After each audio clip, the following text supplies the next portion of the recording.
Concert আয়োজনের নামে অভিনব প্রতারণার ফাঁদ পেতেছে কয়েকটি অসাধু প্রতিষ্ঠান। গেল বছরের ডিসেম্বরে পরপর এমন 3টি কনসার্ট আয়োজনের উদ্যোগ নিয়ে শেষ হলেও শেষ মুহূর্তে ভেস্তে যায় সকল পরিকল্পনা। 6 মাস পেরিয়ে গেলেও গ্রাহকের টিকিটের অর্থ ফেরত দেয়নি কোনো প্রতিষ্ঠান। বিষয়টি নিয়ে আয়োজক প্রতিষ্ঠানগুলোর থেকে মেলেনি কোনো সদুত্তর।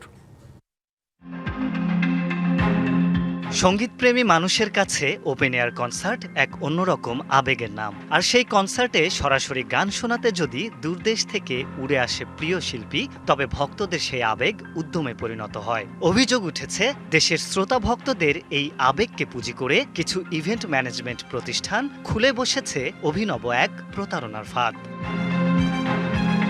গেল বছরের ডিসেম্বরে পাকিস্তানি ব্যান্ড কাভিশ, জনপ্রিয় গায়ক আতিফ আসলাম, ভারতীয় গায়ক অনুভ জৈনদের নিয়ে কনসার্ট হওয়ার কথা ছিল, কিন্তু নিরাপত্তা ও ভেন্যু জটিলতা দেখিয়ে বাতিল হয়ে যায় আয়োজনগুলো। দ্রুততম সময়ে দর্শকের টিকিটের টাকা ফেরত দেওয়ার প্রতিশ্রুতি দিলেও 6 মাস পেরিয়ে গেলেও পাওয়া যায়নি সে টাকা। একটা পোস্ট দেয় যে আগামী মাসে দেওয়া হবে, তারপর আরেকবার বলে যে 98 ডেজ বা সামথিং এরকম ডেজ গেলে তারপরে দিবে। আমি জানুয়ারির 8-এ সাবমিট করছি রিফান্ডের জন্য, স্টিল আজকে পর্যন্ত 14% রয়ে গেছে, মানে একদম ইনিশিয়াল স্টেজটা। আতিফ আসলামের কনসার্ট আয়োজন করেছে মেইন স্টেজ ইনকর্পোরেশন, অনুভ জৈনর কনসার্ট আয়োজন করেছে হাইপ নেশন, আর কাভিশের কনসার্টের আয়োজক প্রাইম ওয়েভ কমিউনিকেশনস। এই প্রতিষ্ঠানটির সিইও পদে রয়েছেন স্বনামধন্য ব্যান্ড শিরোনামহীনের বর্তমান ভোকালিস্ট শেখ ইস্তিয়াক। ব্যবস্থাপনা পরিচালকের দায়িত্বে রয়েছেন ব্যান্ডের ম্যানেজার ইনফিতার দানিয়াল। তাদের ওপর আস্থা রেখেছিলেন দর্শকরা। উনিও কয়েকটা ইন্টারভিউ দিয়েছেন, সব মিলে আর কি এই ভরসাতেই আমরা টিকিটগুলো কিনেছিলাম।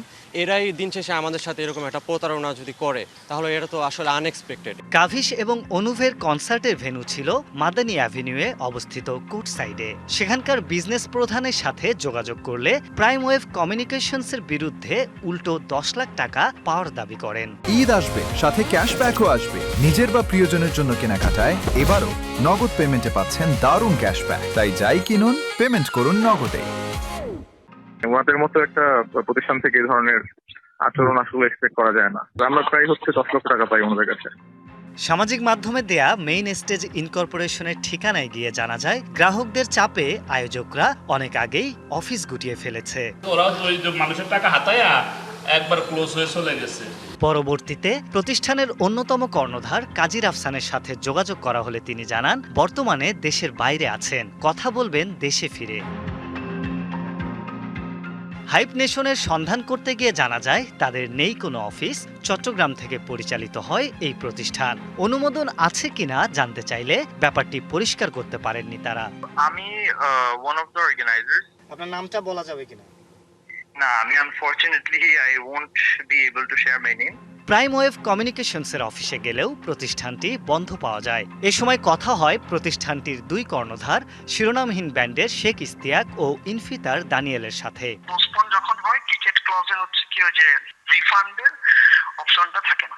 এমন হতেই পারে যে উনি পরবর্তীতে কনসার্ট হল আর অ্যাটেন্ড করবেন না, যেহেতু আপনারা কমিটমেন্ট রাখতে পারেননি। ওরা খুব সোলফুল, ওরা নিজেদের মধ্যে থাকে, নিজেদের মানে মাঝে মধ্যে শো করতে আসে, ব্যাপারটা এরকম।